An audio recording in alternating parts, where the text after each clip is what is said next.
नजरदार news 18 में आपका खैर मकदम और आप देख रहे हैं खबर दोपहर। एकनाथ शिंदे का सितारा उरूज पर है। वो एक के बाद एक महाज पर जीत हासिल करते जा रहे हैं। इन्होंने आज असेंबली में अक्सरियत साबित कर दी। शिंदे को 164 वोट हासिल हुए, जबकि अपोजिशन के हक में 99 वोट पड़े। आज एकनाथ शिंदे ग्रुप में शामिल हुए शिवसेना रुकन असेंबली संतोष बांगड़ ने शिंदे हुकूमत की हिमायत में वोट दिया। वोटिंग के दौरान कुछ शोर शराबा भी हुआ। अपोजिशन की जानिब से ईडी के नारे लगाए गए। जराये के मुताबिक कांग्रेस लीडर कैलाश गोरंटियाल ने कहा कि सियासत में पहले साम दाम दंड भेद जरूर था, लेकिन अब ईडी, सीबीआई और गवर्नर जरूरी है, जिस पर शिंदे ग्रुप ने एतराज भी जताया। वोटिंग के अमल में महाविकास अघाड़ी के 8 अरकान असेंबली शामिल नहीं हो सके। उनमें 7 का ताल्लुक कांग्रेस से, जबकि समाजवादी पार्टी के रुकन असेंबली अबू आसिम आजमी और रईस शेख ने किसी को वोट नहीं दिया।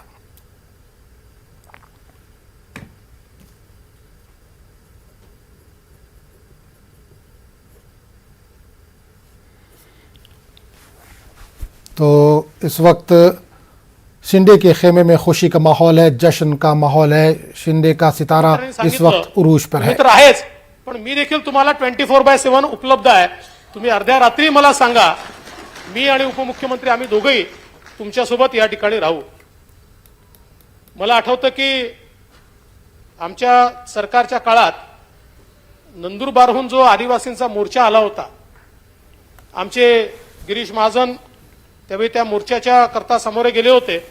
पण त्याची व्यवस्था वेगवेगळ्या ठिकाणी ठाणे जिल्ह्यामध्ये किंवा हे आपल्या सरकारवर मोर्चा आणतायत, पण हे आपले बांधव आहेत, त्यांच्या काही समस्या आहेत, ते आपण ऐकून घेतल्या पाहिजेत।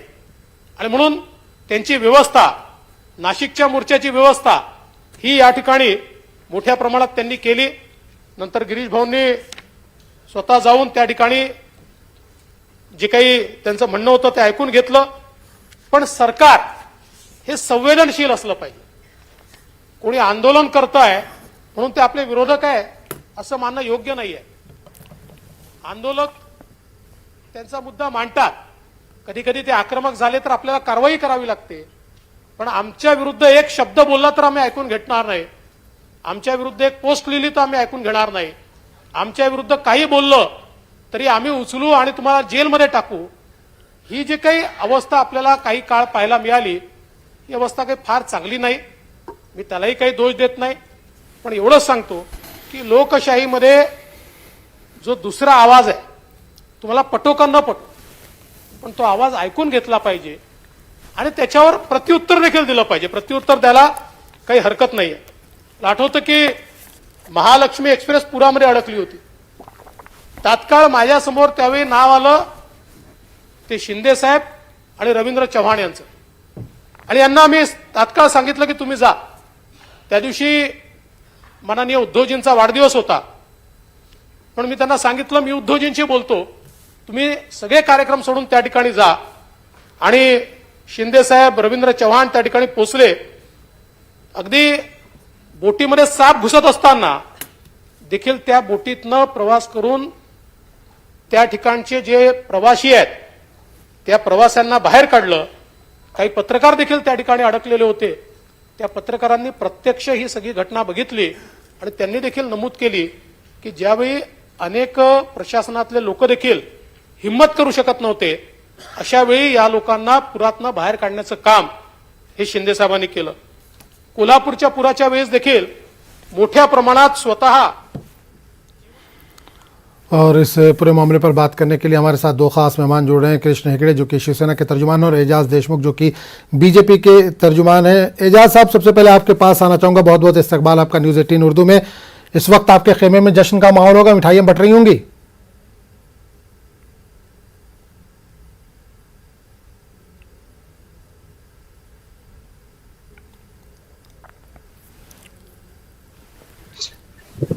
एजाज साहब, आप तक आवाज पहुंच रही है हमारी? हाँ, पहुंच रही है। बिल्कुल। सवाल ये करना चाहूंगा कि आपके खेमे में जश्न का माहौल होगा, इस वक्त मिठाइयां बट रही होंगी। जी जरूर। 2.5 साल जो महाराष्ट्र में तरक्की की राह पर रुकावटें थी, उसको दूर करने के लिए नई हुकूमत का जो है तो कायम हुआ है और पूरे महाराष्ट्र में जश्न मनाया जा रहा है। आज 164 वोट लेकर देवेंद्र फडणवीस और एकनाथ शिंदे साहब की सरकार ने अपनी जीत हासिल की है फ्लोर पर। और ये 164 नहीं बल्कि ये 167 का फिगर आपको नजर आएगा, क्योंकि हमारे दो जो कायदीन है लक्ष्मण जगताप साहब और मुक्ता तिलक साहिबा ये बीमार है, अदालत की वजह से वो नहीं आ सके। और विधानसभा के अध्यक्ष भी ये भारतीय जनता पार्टी के रुकने असेंबली है। अगर देखा जाए तो 164 प्लस ये 3 यानी 167 का फिगर भारतीय जनता पार्टी शिवसेना जो हमारी यूटी की सरकार है इसको हासिल है। इसलिए पूरे महाराष्ट्र में जश्न का माहौल है। एक बार फिर 2.5 साल के बाद जो गुज़िश्ता 2.5 साल से पहले जो यहाँ पर सरकार की माननीय जनाब देवेंद्र फडणवीस साहब के क़यादत में उसी तरह के जो है तो यहाँ पर तरक्की के कामों को देखा जाएगा। बिल्कुल एजाज साहब, एक सवाल ये करना चाहूंगा कि आप उनसे हाथ मिला रहे हैं, आपने उनसे हाथ मिलाया है जो अपने अपने इलाकों में काम नहीं कर पा रहे थे या नहीं कर रहे थे, तो क्या आप वो काम करेंगे? जरूर। उन 50 रुकने असेंबली को माननीय जनाब देवेंद्र फडणवीस साहब पर भरोसा था, भारतीय जनता पार्टी के क़यादत पर भरोसा था। उन्होंने वो गुज़िश्ता 5 साल जो भारतीय जनता पार्टी की सरकार देखी, देवेंद्र फडणवीस साहब का काम देखा और मोदी साहब का काम देखा है, भारतीय जनता पार्टी का काम देखा है, तब जाकर उन 5 सालों का और गुज़िश्ता 2.5 सालों का जो है तो तवाज़ुन कर उन 50 रुकने असेंबलियों ने ये फैसला लिया कि एक बार फिर महाराष्ट्र में भारतीय जनता पार्टी के साथ जाकर हमको महाराष्ट्र को वापस और अपने अपने असेंबली के इलाकों में जो तो तरक्की के काम को आगे बढ़ाने के लिए माननीय देवेंद्र जी की क़यादत में, एकनाथ जी की क़यादत में भारतीय जनता पार्टी और शिवसेना की यूटी की सरकार को वापस लाया जाए और उसी पर आज अमल कर 164 के मुकाबले सिर्फ 99। चलिए बिल्कुल, कृष्ण हेगड़े साहब भी हमारे साथ मौजूद हैं, शिवसेना के तर्जुमान हमारे साथ मौजूद है। कृष्ण हेगड़े साहब, शिंदे की सरकार बन गई है, वहां पर क्या कहा जाए? शिंदे की सरकार कहा जाए, शिवसेना की सरकार कहा जाए?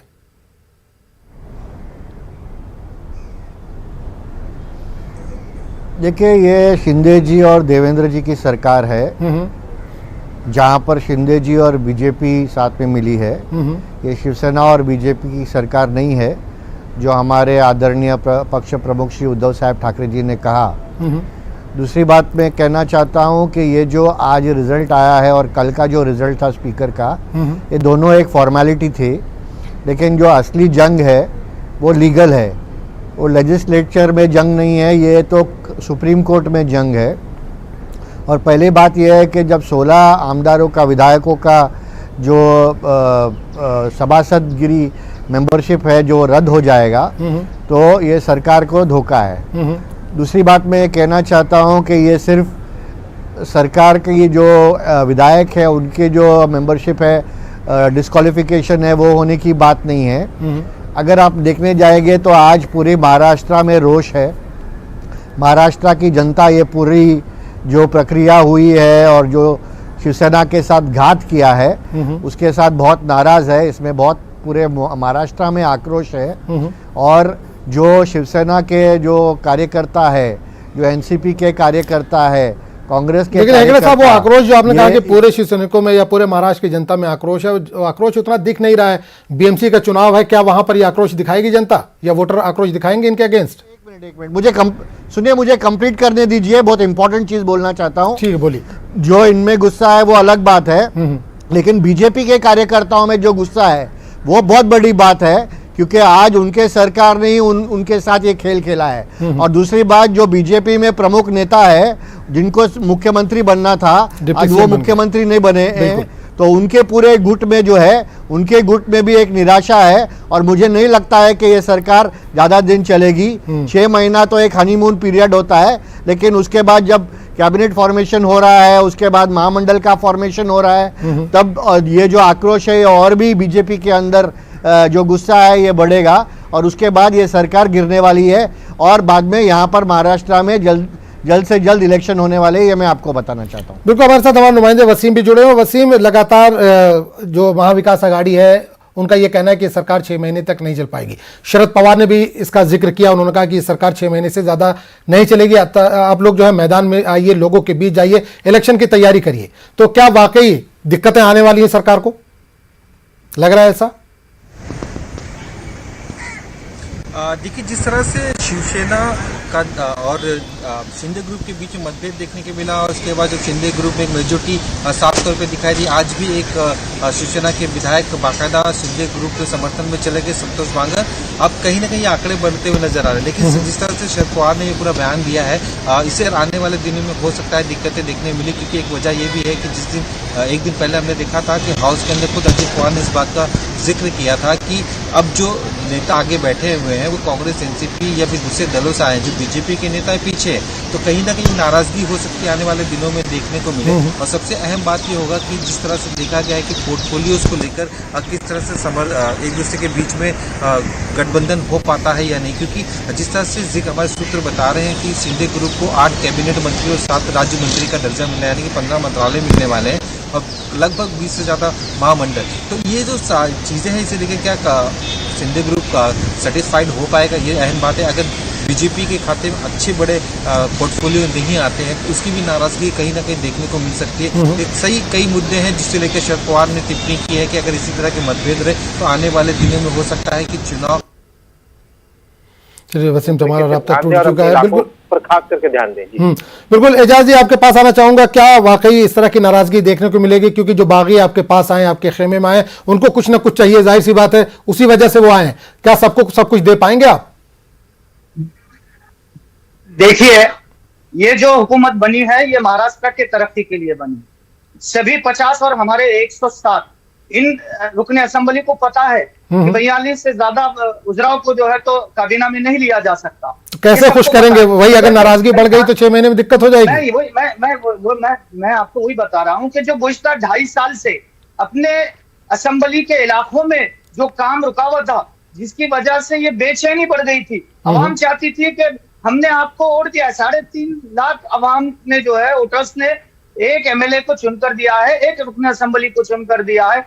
उनकी उम्मीदें काफी थी, उन उम्मीदों पे वो खरे नहीं उतर रहे थे, इसलिए बेचैनी ज्यादा से ज्यादा बेचैनी हो गई थी। तब जाकर ये 50 रुकने असेंबली जो एकनाथ शिंदे साहब के साथ शिवसेना के रुकने असेंबली है, उन्होंने ये फैसला लिया। और भारतीय जनता पार्टी कभी भी कुर्सी की लालच में जो है तो काम नहीं करती। आपने देखा देवेंद्र फडणवीस साहब को, हमारे कायद देवेंद्र फडणवीस साहब मुख्यमंत्री के उम्मीदवार थे, मगर उन्होंने जब महाराष्ट्र के तरक्की को सामने रखा तो नायब वज़ीर आला का भी ओहदा उन्होंने बोला। इससे साबित होता है कि भारतीय जनता पार्टी किसी कुर्सी के लालच में हुकूमत में शामिल नहीं हुई है, बल्कि महाराष्ट्र के 12 करोड़ आवाम के तरक्की के लिए और जो जो कॉन्स्टिट्यूएंसी के अंदर काम रुके हुए थे, चाहे वो सामाजिक काम हो, चाहे वो आपको सेहत के मामले में हो, चाहे वो रास्तों के मामले में हो या पानी के मामले में। जब 5 साल हुकूमत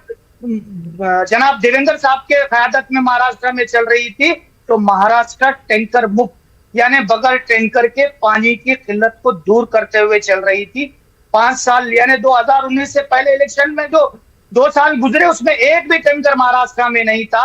मगर इस साल देखा गया कि जून के महीने भी लोग परेशान थे, ये मैनेजमेंट नहीं जम रहा था। हमारे जो महा विकास आघाड़ी की जो हुकूमत थी वो आपस में इख्तिलाफ के वजह से और खासकर किसी एक पार्टी को झुकता माप दिया जा रहा था, इस वजह से वो नाराज थे और उन सब ने ये तय किया कि महाराष्ट्र के तरक्की के लिए देवेंद्र फडणवीस और भारतीय जनता पार्टी को एक बार फिर साथ देना चाहिए। कृष्ण हेगड़े जी, क्या वाकई जो गठबंधन हुआ था वो गठबंधन ही गलत था? देखिए, ये मुझे लगता है बीजेपी के जो प्रवक्ता साहब है उनको पता नहीं है कि जो उद्धव जी ने कोविड में काम किया और लाखों करोड़ों उन्होंने जानें बचाई है, उसको तो पूरे इंटरनेशनल लेवल पर उसकी सराहना हुई है। और जो मुंबई मॉडल है उसको बहुत सारे देशों ने विदेश में फॉलो किया है। दूसरी बात है, हर टेलीविज़न पोल में बार बार लगातार पूरे देश के जो टॉप 5 मुख्यमंत्री थे उसमें उद्धव जी का नाम आता था, लेकिन शायद बीजेपी वालों को या ये पसंद नहीं है या उनको जानकारी नहीं है। तीसरी बात मैं कहना चाहता हूँ, सिर्फ शिंदे जी के यूडी के जो पीडब्ल्यूडी के जो मिनिस्ट्री थी वहाँ पर उद्धव साहब ठाकरे जी ने लगभग 11,000 करोड़ रुपए का बजट दिया था, जो उन्होंने एकनाथ शिंदे जी को जवाबदारी दिया कि अलग अलग एमएलए को बांट के वहाँ पर उनके इलाके में काम करे। चौथी पांचवी बात मैं ये कहना चाहता हूँ कि महाराष्ट्र में ये जो सरकार पे दिक्कत आई है महाविकास आघाड़ी की, वो इसके लिए नहीं कि कुछ काम नहीं हो रहा था या ऐसा कुछ, काम का तो मैंने आपको गिना दिया जो भी है, लेकिन ये इसके लिए हो रही थी क्योंकि ED, CBI, income tax, DRI और फेरा के जो रेड विधायकों पे लग रही थी। क्या विधायक आपके इतने कमजोर थे? महाराष्ट्र में नहीं, नहीं, आपके सीएम के घर वालों को भी ईडी ने बुलाया। जहाँ पर भी इलेक्शन होता है, नहीं, आपके सीएम के घर वालों को भी ईडी ने बुलाया और भी जो बड़े लीडर उनको भी बुलाया, वो तो पार्टी छोड़कर नहीं गए, वो डटे रहे। तो क्या आपके जो लीडर हैं या जो आपके एमएलए थे वो डरे हुए थे, कमजोर हैं? वो तो उनसे पूछना पड़ेगा। संजय राउत को तो आज भी बुलाया जा रहा है, डेली उनकी पेशी हो रही है। माननीय मुख्यमंत्री जी जब थे उद्धव, नहीं तो उन्होंने उद्धव जी को एक पत्र भी लिखा था कि भाई हमारे घर में ईडी आ रही है, अनिल परब साहब के घर में ईडी आ रही है, वाइकर साहब के घर पे ईडी आ रही है, तो बेहतरी इसी में होगी कि हम बीजेपी के साथ जाए और ईडी से छुटकारा पाए। जो बीजेपी के नेता हैं, पहले मंत्री भी रह चुके हैं, उन्होंने कहा है कि अभी ईडी मेरे घर पे नहीं आएगी क्योंकि मैं बीजेपी में शामिल हो गया हूं, मुझे अच्छा नींद आ रहा है। ऐसे बहुत सारे नेताओं ने उनके एजाज साहब हमारे साथ मौजूद है। एजाज साहब, क्या ऐसा है कि अगर किसी को कोई भी जुर्म करे या कोई भी प्रेशर हो, बीजेपी ज्वाइन कर ले, सब चीज से छुटकारा, ईडी से, सीबीआई से सब छुटकारा? देखिए, मैं पहले हमारे साथीदार शिवसेना के स्पोक पर्सन तर्जुमान से ये कहना चाहूंगा कि उन्होंने कहा कि महाविकास आघाड़ी ने कोरोना के जमाने में बहुत काम किया। मैं उनसे पूछना चाहता हूँ, नहीं, वो सवाल काम का तो बाद में, अभी सवाल जो सवाल मैंने किया है, क्या ईडी बीजेपी ईडी का डर दिखा रही है? वो भी मैं वहां भी आऊंगा। मैं उनसे पूछना चाहता हूँ कि वैक्सीनेशन किसने दिया है? आपको मैं पूछना चाहता हूँ, बीपीएल को मुफ्त अनाज गुज़श्ता 3 साल से मिल रहा है, वो किसने दिया है? आपने तो एक ऐलान किया था कि रिक्शा ड्राइवर्स को 15,000 रुपये दिए जाएंगे, सिर्फ एक ऐलान हुआ था। वो ऐलान कहां तक खरा उतरा है? कितने लोगों को 15,000 रुपये मिले? पीपीई किट और मास्क ये भी दिया तो सेंट्रल गवर्नमेंट ने दी थी। और कई जगह पर इस पेंडेमिक के जमाने के भ्रष्टाचार को भी उजागर किया गया है। और दूसरे तरफ ईडी की बात कर रहे हैं, ये तो एक इंडिपेंडेंट संस्था है। अगर कांग्रेस ने भी ये इल्जाम लगाया, कांग्रेस का भी कहना है कि पहले साम दाम दंड भेद सब अपनाया जाता था, अब ईडी, सीबीआई और गवर्नर का इस्तेमाल हो रहा है। कांग्रेस ने भी इल्जाम लगाया महाराष्ट्र में। देखिए, जिनको डर है, जिनको चोरी, जिनके दिल में चोर है, वही डरेगा। क्यों? आपने जो है, आपके पास में महाराष्ट्र पुलिस और सीआईडी ये पास है, 2.5 साल जो है तो आपके पास थी, महाराष्ट्र की हुकूमत के पास थी। आपने हमारे कई कायदीन के ऊपर इल्जाम लगाया, मगर आप साबित नहीं कर सके, क्योंकि हमारे कायदीन साफ और शफाफ है। वो अवाम की खिदमत करते हैं, वो भ्रष्टाचार करने का काम नहीं करते हैं। जो भ्रष्टाचार करेगा उसको डर है, और किसी जो भी इंक्वायरी चल रही है उसमें कहीं भी रुकावट नहीं आएगी। जिस पर इल्जाम है, जो अगर क्लीन है, जो साफ और शफाफ है, वो अपने बेगुनाही का सबूत कोर्ट में पेश करेगा। अगर वो बेगुनाह नहीं है तो उसको बराबर सजा मिलेगी। कृष्ण हेगड़े जी, क्या बीजेपी में कोई भी दागदार नहीं है? लगातार कांग्रेस की तरफ से भी और दूसरी पार्टियों जो अपोजिशन पार्टियां, उनका ये इल्जाम है कि 3,000 से ज्यादा ईडी ने रेड की है, ईडी ने पूछताछ की है, बीजेपी का उसमें कोई भी नहीं। क्या बीजेपी के जितने लीडर है सब साफ है? प्रवक्ता जी जरा मुझे भी बोलने दीजिए, मैं सुनाऊं आपका। बीजेपी के, बोलिए हेगड़े जी, बोलिए। बीजेपी के प्रवक्ता साहब को ये पता नहीं है। अरे भाई साहब बोलने दीजिए ना। बोलिए हेगड़े जी, आपका एक मिनट रुक जाइए। बीजेपी के आला कमान को पता होना चाहिए कि कौन से प्रवक्ता को टीवी भेजना चाहिए। ये प्रवक्ता कम और हैकलर ज्यादा लगते हैं मुझे। बोलिए हेगड़े जी। नहीं, ये जो प्रवक्ता साहब बोल रहे थे कि आपके पास मुंबई पुलिस है, अरे बोलने दीजिए ना, हो गया ना आपका यार, कितना सुनूं आपका। मुंबई के पुलिस कमिश्नर वो बोल रहे थे कि मुंबई पुलिस है इनके पास, महाराष्ट्र पुलिस है। इनको शायद पता नहीं कि मुंबई के पुलिस कमिश्नर पे भी इन्होंने सीबीआई लगाई, तो इनको ये भी पता नहीं है। अभी जाने दो, इनको क्या क्या सिखाएंगे, ये खाली चिल्लाने में माहिर है और दूसरा कुछ इनको नॉलेज कम लग रहा है। लेकिन मैं आपको एक बात कहना चाहता हूँ कि ये कह रहे थे कि वैक्सीनेशन किसने दिया। अरे भाई, वैक्सीनेशन जो है साइरस पूनावाला जी के कंपनी ने दिया था, उसमें गवर्नमेंट ने जो पैसा देके खरीदा है उनसे, वो टैक्स के पेयर का पैसा है, कोई बीजेपी का खुद के जेब से पैसा डाल के नहीं खरीद था। और दूसरी जो है तो मालूमात में कमी है। और दूसरी बात है, जो प्राइवेट हॉस्पिटल में वो भी यही कह रहे हैं, हुकूमत हिंद के पास पैसा कहाँ से है? लोगों का टैक्स का पैसा है। आपने बोला तो सुनिए, सुनने का भी ताकत रखिए ना, खाली बोलने का ताकत मत रखिए, जरा सुनने का भी ताकत रखिए। ये जो प्राइवेट हॉस्पिटल में जो वैक्सीनेशन दिया था, उसका 700 से लेके 1200 रुपया लिया था एक एक वैक्सीनेशन में। और मैं आपको बोलता हूँ, जो वैक्सीनेशन ड्राइव था वो सबसे फेलियर था। पूरे दुनिया में ऐसा कोई भी जगह नहीं है जहाँ पे 90 दिन रुकना पड़ता है सेकेंड डोज के लिए, और उसके वजह से जाने गए। उसका क्या किसने किया उस पर बाद में बात करेंगे। वसीम हमारे साथ जुड़े। वसीम, आपके पास आना चाहूंगा। आज फ्लोर टेस्ट था, वहां पर तकरीबन 8 एमएलए नहीं पहुंचे, जिसमें बताया जा रहा है कि 7 कांग्रेस के हैं। लगातार ये कहा जा रहा था, ये जो चर्चाएं चल रही थी या इतने दिन से सियासी उथल पुथल थी, उसमें ये कहा जा रहा था कि चाहे वो एनसीपी हो, चाहे वो कांग्रेस है, वो महाविकास अघाड़ी दल के साथ है। लेकिन अब क्या हालात बदल रहे हैं, क्योंकि आज कांग्रेस के 7 एमएलए वहां पर पहुंचे नहीं है। क्या ये महाविकास अघाड़ी दल जो है वो टूटेगा?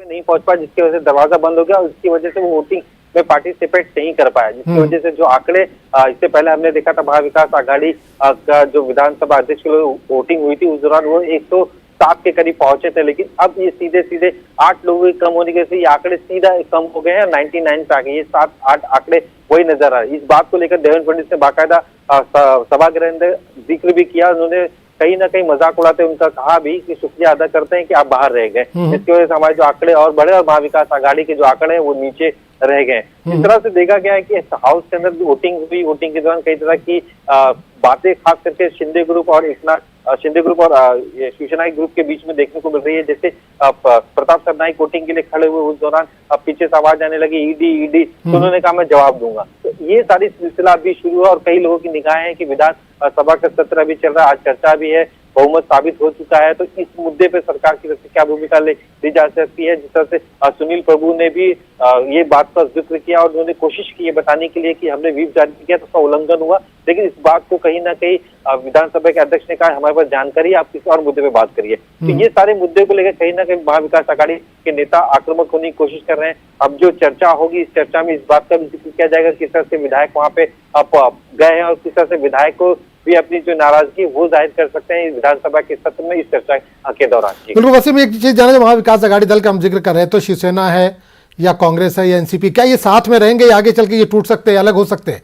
अभी तो एक साथ हैं ये लोग। जिस तरह से अभी राज्य की परिस्थिति बनी हुई है उसमें शिवसेना के लिए एक अच्छा समर्थन महाविकास आघाड़ी के जो दूसरे दल है कांग्रेस और एनसीपी वो साफ तौर पे दे रहे हैं। अब तक साथ उनका बरकरार है। महाविकास आघाड़ी में अपोजिशन लीडर को भी लेकर चर्चा हुई थी, लेकिन जिस तरह से एनसीपी के जो आंकड़े हैं सबसे ज्यादा है, उसको देखते हुए एनसीपी की तरफ से अजीत दादा को बाकायदा विधान सभा का अपोजिशन लीडर बनाने की तैयारियां शुरू है पार्टी की तरफ से और उसके महाविकास आघाड़ी को समर्थन भी आ रहा है। ऐसे वक्त में महाविकास आघाड़ी वो चाहती है कि सभी तीनों पार्टियां एकजुट हो, क्योंकि महाविकास आघाड़ी के सामने बड़ी चुनौती है। एक तरफ बीजेपी, दूसरी तरफ बागी विधायक जो शिंदे ग्रुप के साथ है, जो दावा कर रहे हैं कि वो शिवसेना है। असली शिवसेना कौन, नकली शिवसेना कौन, इसे लेकर विधानसभा के अंदर तक बयानबाजी शुरू हो चुकी है, भले ये मामला कोर्ट में चल रहा हो। तो ऐसे में महाविकास आघाड़ी के लिए एक अच्छा शिवसेना के लिए एक अच्छा दोस्त महाविकास आघाड़ी के जो दूसरे दल है कांग्रेस एनसीपी बने हुए, हर मुद्दे पर उनके साथ उनके नेता भी एक साथ चर्चा कर रहे हैं। अब इसी रणनीति को आगे लेके जाएंगे, क्योंकि महानगर पालिका के चुनाव है, कई स्थानिक चुनाव है, नगर पंचायत के चुनाव है, उसमें भी इस तरह के फार्मूला को इस्तेमाल किया जाएगा कि तीनों दल किस तरह से मिलकर जो दूसरे स्थानिक चुनाव उसमें अपनी मेजोरिटी बनाते हैं, ताकत बनाते हैं, ताकि किसी तरीके से सरकार पे दबाव बनाया जाए। तो ये एक दूसरे की कहीं ना कहीं मदद भी कर रहे हैं और एक वक्त की जो मिजाज है उसे भी देखते हुए एक साथ रहना इनकी मजबूरी भी है। बिल्कुल कृष्ण हेगड़े जी, असली शिवसेना कौन है? शिंदे ग्रुप है या ठाकरे ग्रुप? तीर कमान किसके पास रहेगा? देखिए, शिवसेना एक ही है। शिवसेना वो है जो हमारे पक्ष प्रमुख हिंदू हृदय सम्राट बाला साहेब ठाकरे जी ने स्थापन किया था 1966 में, और दूसरा कोई शिवसेना नहीं है। दूसरा जो है वो हमारे परिवार के ही लोग छोड़ के गए हैं, वो एकनाथ शिंदे ग्रुप है और वो बीजेपी को समर्थन करती है। तो ये अभी शिवसेना के ही शिवसेना एक ही है। नहीं, जो छोड़ के आपके भागे गए वो शिवसेना के ही मान रहे हैं। आने वाले जो बीएमसी इलेक्शन है अक्टूबर में और 2024 के इलेक्शन है, उसमें आपको समझ जाएगा कि शिवसेना कौन है। शिवसेना के आज पे 40 लाख लोग मेंबर है और करोड़ों समर्थक पूरे महाराष्ट्र, देश और विदेश में हैं। तो मैं आपको बताना चाहता हूं, जो पार्टी का इतने करोड़ों की संख्या में समर्थक है, तो उसको कोई समाप्त नहीं कर सकता है 2 दिन में, भले कोई लोग पार्टी से निकल जाए। और इसके बाद चलिए, बिल्कुल बिल्कुल एजाज जी आपके पास आने जो, क्या शिवसेना अपने वजूद की जंग लड़ेगी अब? क्योंकि जिस तरह से बागी होते हुए लोग निकल गए वहां से इतने तादाद में, क्या अब ये अपने वजूद की जंग लड़ेगी? बेशक आप आने वाले चंद दिनों में ही देखेंगे कि जो 3 पार्टियों की कोलिशन जो बनी थी, वो सिर्फ सत्ता के लिए बनी थी, वो सिर्फ हुकूमत के लिए बनी थी। आज इनकी ये फ्लोर टेस्ट के ऊपर एक साथ रहने की मजबूरी है, मगर आने वाले दिनों में एनसीपी और कांग्रेस के भी रुकन असेंबलियों में बहुत बेचैनी है। आज आप बताइए, 7 एमएलए, उनको टाइम पता था इतने दिनों से, वो कांग्रेस हो जाए, एनसीपी हो जाए या शिवसेना हो जाए, वो इतनी सतर्क थी, इतने यानी फूक के कदम उठा रही थी, उसके बावजूद उनको टाइमिंग का पता था, उनको फ्लोर टेस्ट के लिए जो जो कानून कायदे हैं उसका भी पता था, उसके बावजूद वो लेट क्यों आए, ये भी सोचने की बात है।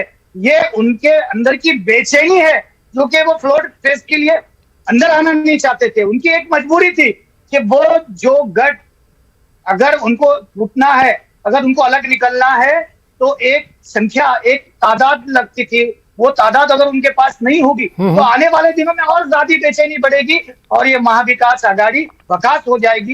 ये चंद ही दिनों में नजर आएगा। चलिए, बिल्कुल बिल्कुल बिल्कुल एजाज जी, ये आपकी बात हो गई। हेगड़े जी, आपके पास आना चाहूंगा कि आने वाले दिनों में बीएमसी का चुनाव है, बीएमसी इंतखाब है, महाविकास आघाड़ी के साथ मिलकर आप चुनाव लड़ेंगे या शिवसेना अकेले अपने दम पर लड़ेगी इसमें?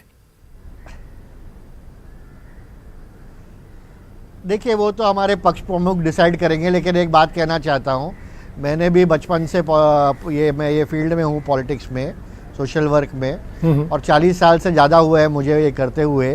और 40 साल में मैंने देखा है बहुत सारी सरकार गिरती है, बहुत सारे सरकारें आती हैं, बहुत सारे विधायक छोड़ के जाते हैं, बहुत सारे मंत्री छोड़ के जाते हैं, लेकिन ये पॉलिटिकल प्रोसेस है, ये पॉलिटिकल प्रोसेस चलते रहता है। पहले 10 साल 15 साल कांग्रेस सत्ता में थी, आज 8 साल बीजेपी सत्ता में है। ये एक सर्कुलर प्रोसेस है, कभी आपका राज है, कभी हमारा राज है। इसको समझना नहीं चाहिए कि भाई कोई पार्टी टूट गई तो पार्टी खत्म है। बिल्कुल बिल्कुल सत्ता है, वो आनी जानी है। चलिए, बहुत बहुत शुक्रिया कृष्ण हेगड़े साहब आपका भी, एजाज देशमुख आपका भी, और वसीम आपका भी बहुत बहुत शुक्रिया हमारे प्रोग्राम में जुड़ने के लिए और कीमती वक्त देने के लिए। तो नाज़रीन, इस प्रोग्राम में फिलहाल इतना ही। अगले बुलेटिन में आपसे फिर मुलाकात होगी। आदाब।